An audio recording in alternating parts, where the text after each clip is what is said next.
Hello tout le monde, j'espère que vous allez bien. Moi ça va bien par la grâce de Dieu.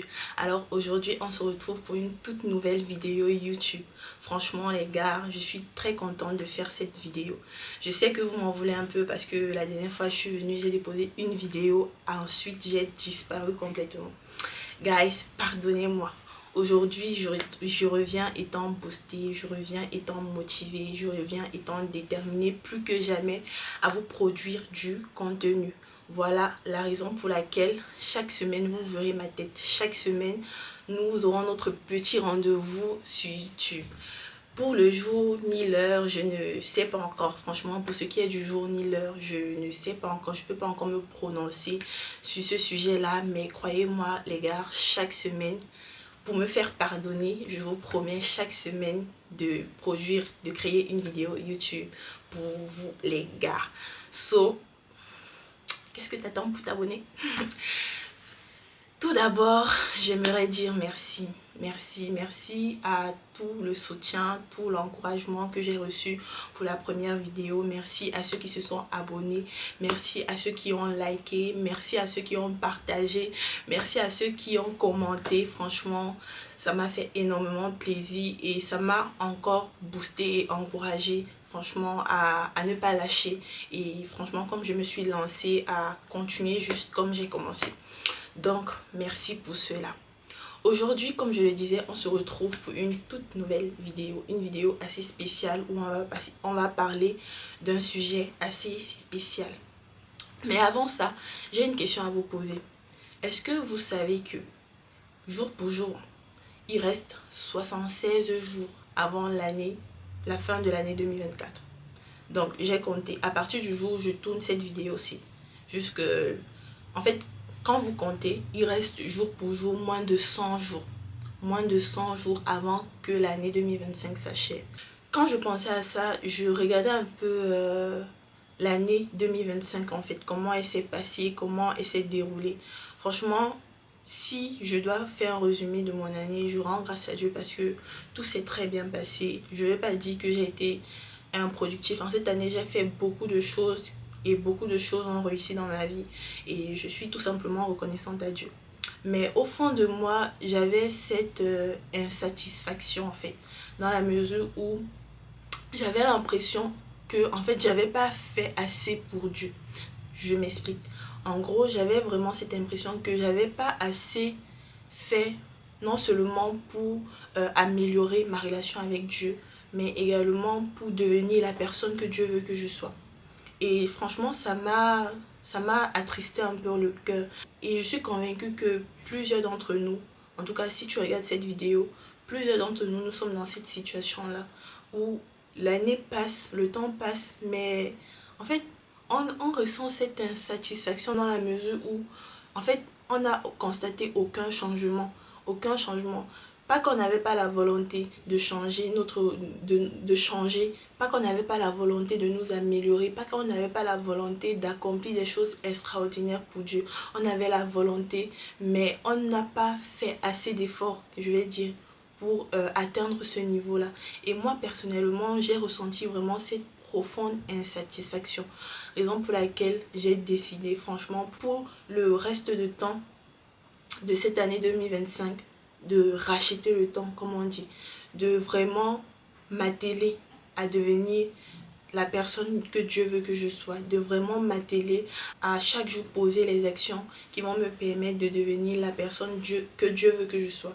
Bien sûr, à la fin de cette année, je ne serai pas vraiment au top, mais au moins, je veux commencer par là. Voilà pourquoi j'ai décidé de me lancer un challenge que j'ai intitulé That Faith Girl, devenir That Faith Girl.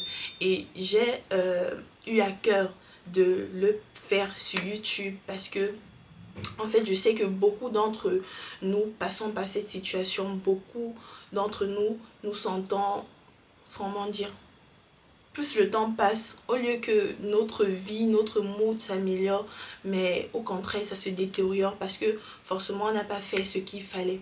Du coup, j'ai eu à cœur de lancer ce challenge en faisant une série de vidéos durant lesquelles on va aborder plusieurs sujets pour finalement devenir That Faith Girl. Chaque vidéo va représenter un chapitre. Un chapitre, on va parler d'un sujet. Pour le premier chapitre du challenge Devenir That Faith Girl, on va parler de la discipline. Les gars, la discipline, c'est tellement important. On a tous besoin de discipline. Tu as besoin de discipline pour réussir à l'école. Tu as besoin de discipline pour réussir ta vie professionnelle. Tu as besoin de discipline pour prier. Tu as besoin de discipline pour méditer. Tu as besoin... En fait, je me rends compte qu'on a besoin de discipline dans tout, en fait. Tout, parce que sans la discipline, tu ne peux pas réussir ta vie.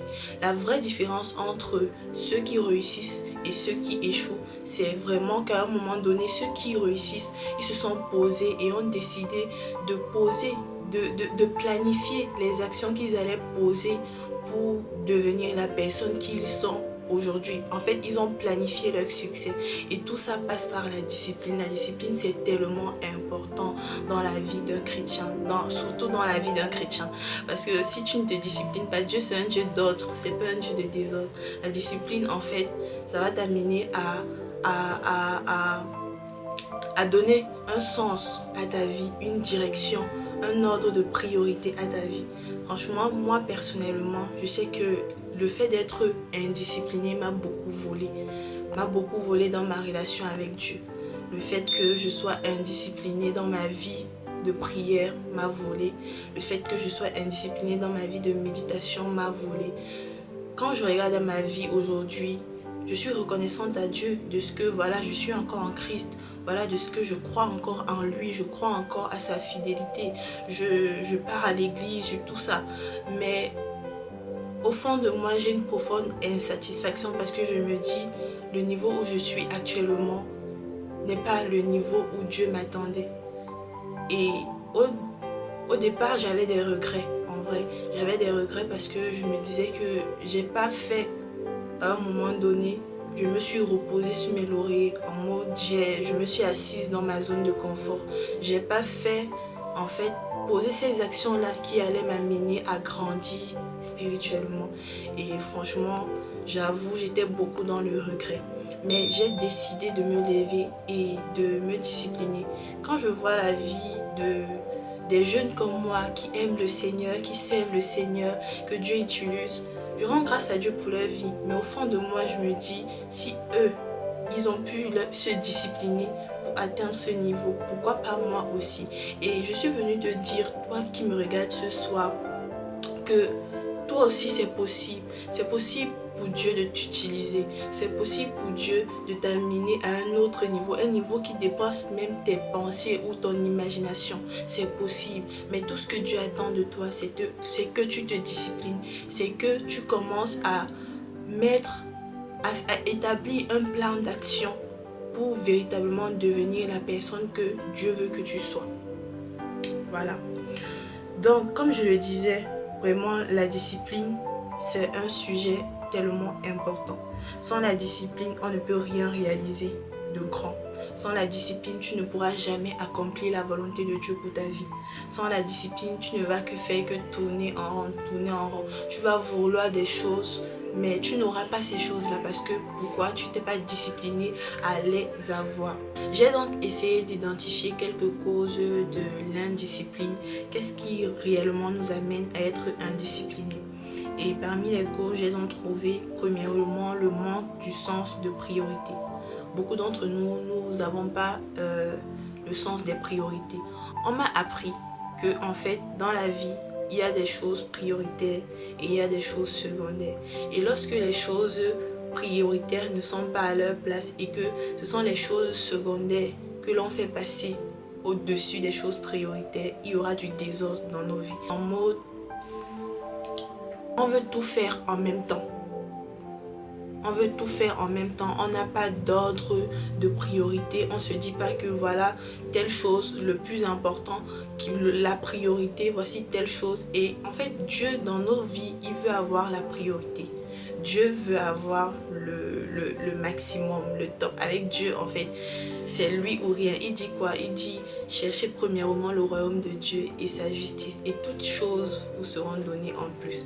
Donc, Dieu veut la priorité dans nos vies. Et beaucoup d'entre nous, on veut tellement beaucoup de choses que parfois, on met Dieu à côté.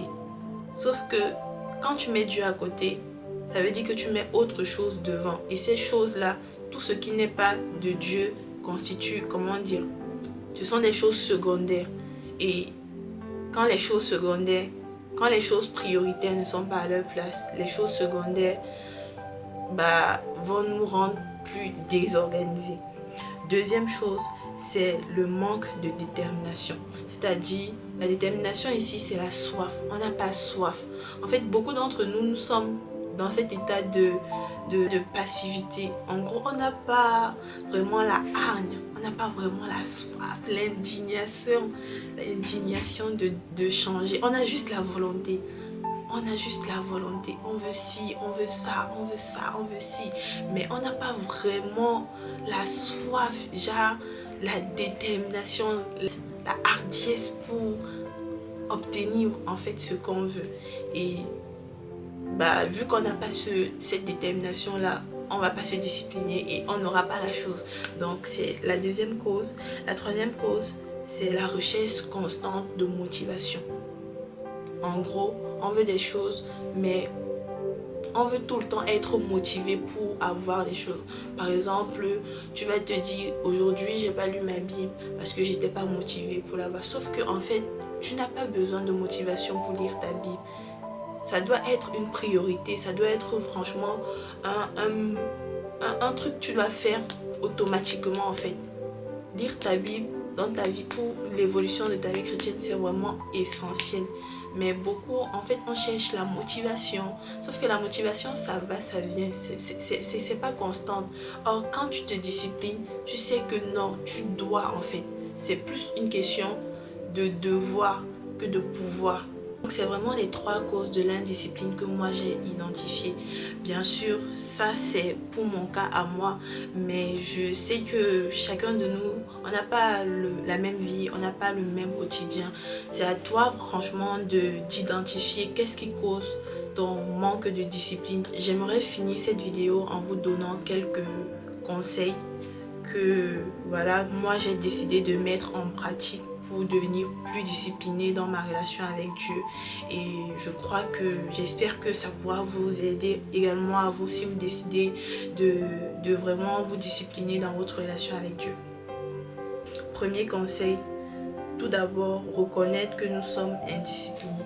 C'est le tout premier conseil que je vais te donner. En fait, parce que tu peux pas traiter une maladie, on peut pas traiter une maladie sans d'abord reconnaître qu'on a la maladie. Donc, la première étape, c'est vraiment d'être honnête envers soi-même. Reconnaître que voilà, nous sommes indisciplinés, reconnaître qu'on ne fait pas les choses comme il faut dans notre relation avec Dieu. Voilà pourquoi on n'atteint pas certains résultats. Le deuxième conseil, c'est prier.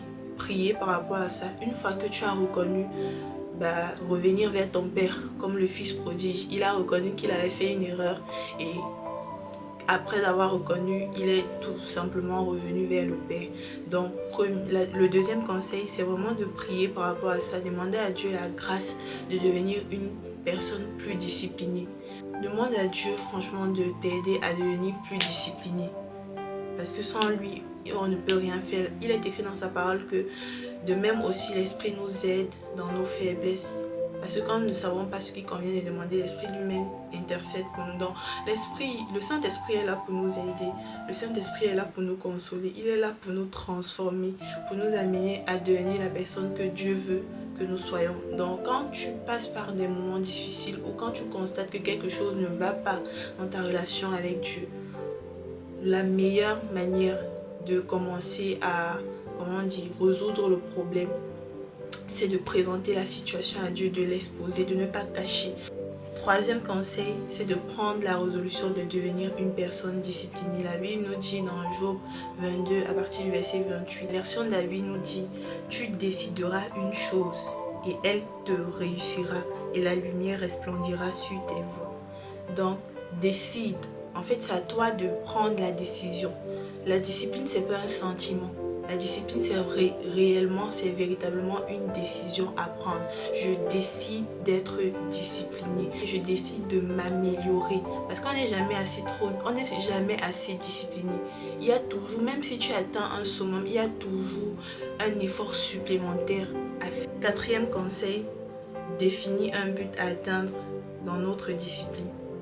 C'est vrai, il faut se discipliner, mais pourquoi il faut se discipliner? Il faut définir un but, il faut définir la vision. La Bible nous dit dans Proverbe 29, verset 18, lorsqu'il n'y a plus de vision d'avenir, un peuple vit dans le désordre. Heureux alors est l'homme qui obéit à la loi. Donc, c'est très clair.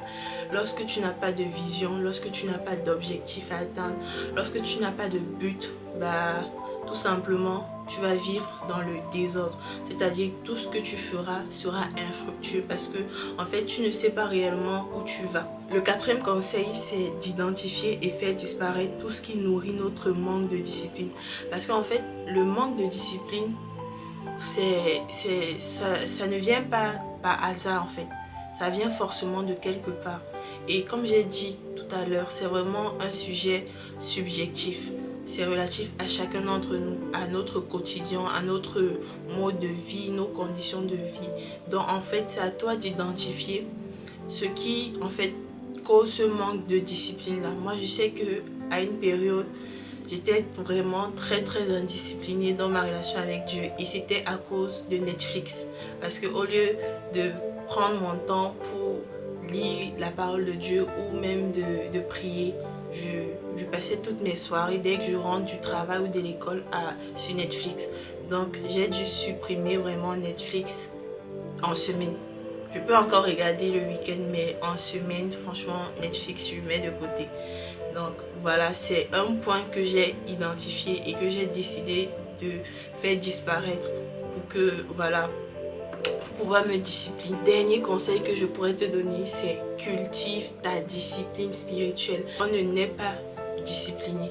La discipline, c'est vraiment quelque chose que l'on acquiert. Et pour acquérir quelque chose, ça prend du temps. Donc, prends vraiment le temps. Chaque jour, fixe-toi une action que tu vas poser qui va t'amener à être plus discipliné. Dis-toi que je vais peut-être pas être au top. Quand tu vas commencer au départ, ça ne sera jamais parfait.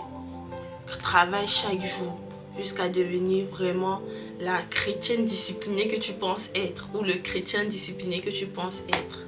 Voilà. J'espère vraiment que cette vidéo vous aura plu, vous aura aidé, vous aura encouragé. C'est vraiment le soupir, le désir de mon cœur.